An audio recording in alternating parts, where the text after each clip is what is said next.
Hello guys, welcome back, and today we're going to be talking about the Washington Capitals versus Columbus Blue Jackets series. Now, we're going to be going through the games, and we're going to be discussing the series as a whole. Now, the Washington Capitals won this series in 6 games, so let's get into the games in hand and discuss them. So we'll start with game 1, when the Columbus Blue Jackets won 4-3 against the Washington Capitals in overtime, and it was a close game. Of course, these first few games were all in overtime. The first 3 games were all in overtime. Columbus Blue Jackets winning that game, and that was a key game to win for them. It felt like it was a momentum shifter for them, and it was for the first few games, but that was a huge win for them on the road, and they got that, and it was a big goal, and it was a good game to watch, too. I mean, a lot of playoff overtime games are pretty good to watch. This one especially was. There was a lot of physicality, a lot of good plays, and a lot of good goals, and it was a good game to watch, but the Columbus Blue Jackets just squeaking it out in game 1. Now in game 2, the Columbus Blue Jackets went to overtime again against Washington Capitals, but won it 5-4 in overtime. Now the Holtby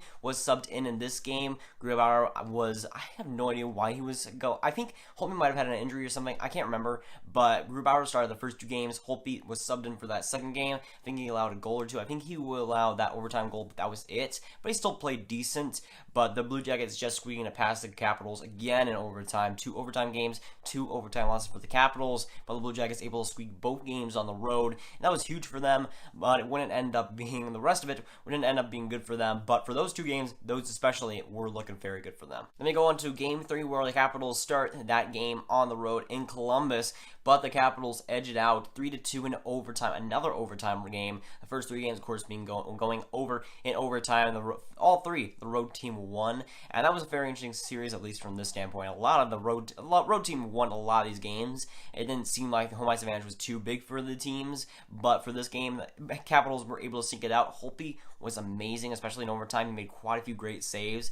Physicality was there. Both teams really hated each other, especially in that game. But game 3, it was a very interesting game, a very good one to watch. But of course, another overtime game, which again is fun to watch. But at that point, Columbus Blue Jackets fans and Washington Capitals fans were basically tired out of their minds, because 3 straight overtime games, that's pretty ridiculous, especially for playoffs, and stress was going high for them. But the Capitals were able to sneak that out. But let's say the Capitals lose that game, they have a 3-0 deficit. That's a huge win for the Capitals. And of course, it would end up being one of the huge games for them.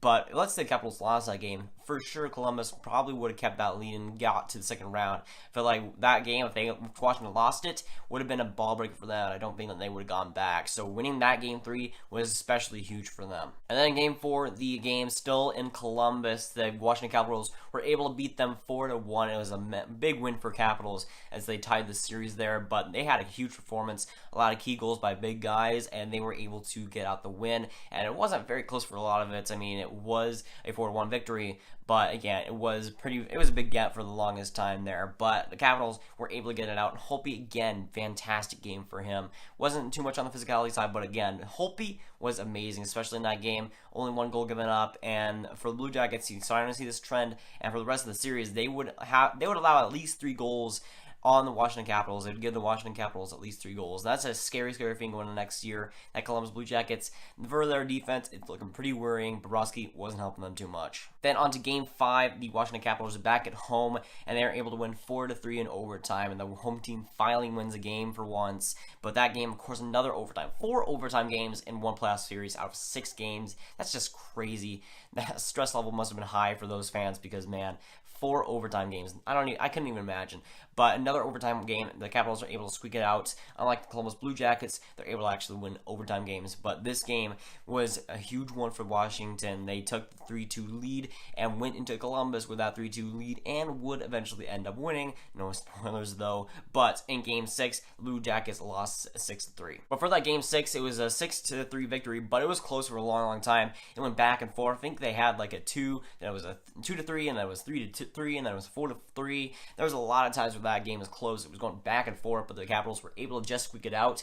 It was a lot closer than the score entails, but it was a close game throughout. Columbus Blue Jackets could have squeaked that game out without a few mistakes, but it was a close game throughout, so at least Columbus has that to go for them. But Washington Capitals end up winning that series, and well deserved, because I think they played a lot better than Columbus, but there was a lot of things that went against Columbus and a lot of good things that went for Washington. Now we have to mention the goalie situation for Washington. Grubauer starting the first 2 games, not being too great there. He wasn't bad, but he certainly wasn't saving the Washington Capitals. But Holtby comes in game 2, doesn't play great in game 2, but for the rest of the series dominates the series. And he didn't play amazing. Now Holtby was great, but he didn't play amazing, but he was able to get wins. That's a big thing that Grubauer exactly wasn't able to do. But let's say the Washington Capitals got their way in the first 2 games and won those first 2 games in overtime. This series could have been gone a lot sooner, but it didn't. And Columbus was able to win the first few games, but Washington was resilient, came back, and didn't give up. And in the last few games, they were able to get it done. That's a big thing.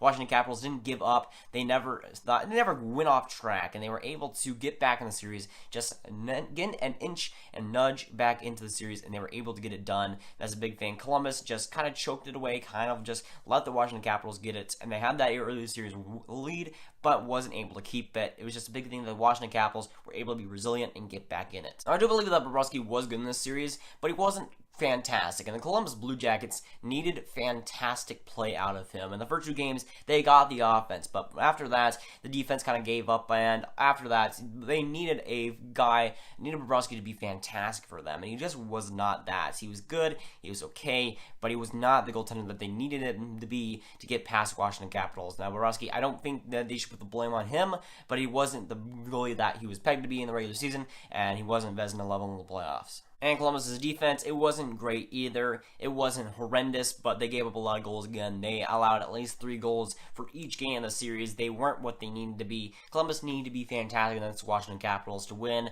and they just weren't that. They didn't show up quite like they should have if they expected to get past the first round. It also didn't help them that they took so many penalties that they just blew up in themselves. I mean, there's several teams who were already not good enough in the regular season, but taking so many penalties and not scoring on the power plays that you're getting was a huge detriment to them. They were just taking so many penalties, especially in the last few games. So many penalties taken that they were giving up. And Washington Capitals, of course, you don't want to get them on the power play. You don't want to get Ovechkin on the power play too much. And Ovechkin was able to snipe from here on out. And Columbus just gave up way too many power plays. And Washington, of course, is a good power play team, so you don't want to do that. And I think that was one of the major reasons for them losing the series. It's just their mishandled power play and their mishandled special teams. You know that Geico commercial where the guy with the fisherman hook is like, you gotta try harder than that? That's exactly what I was thinking with Columbus. I mean, they never got past the first round in their franchise history. They just gotta try harder. They gotta be a little bit better than this. I mean, they can't detriment themselves with penalty kills all the time. They can't be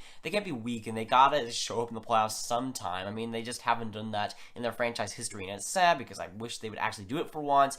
Thought they might be the upset here, and if they did get past the first round, I felt like they could go a long way, but it's just getting past that first round that has been tough for them. They just haven't been able to show up in the first round. That's just sad for me, because I wish them a little bit of luck. Even though I don't necessarily like them, I still wish they would get past the first round once in a while. Oh, I almost forgot to mention my prediction for the series was Washington Capitals to beat them in 7 games over the Columbus Blue Jackets. Now, that was 1 game close. Columbus would have won that game 6 and lost in game 7. That would have been spot on. But again, I did predict the winner correctly, so I'll take that. I was 1 game off, so again, pretty close there. I'll give myself a pat on the shoulder for that. It was close. So maybe the Washington Capitals will get a break. Maybe they don't have to face the Pittsburgh Penguins for once in the second round.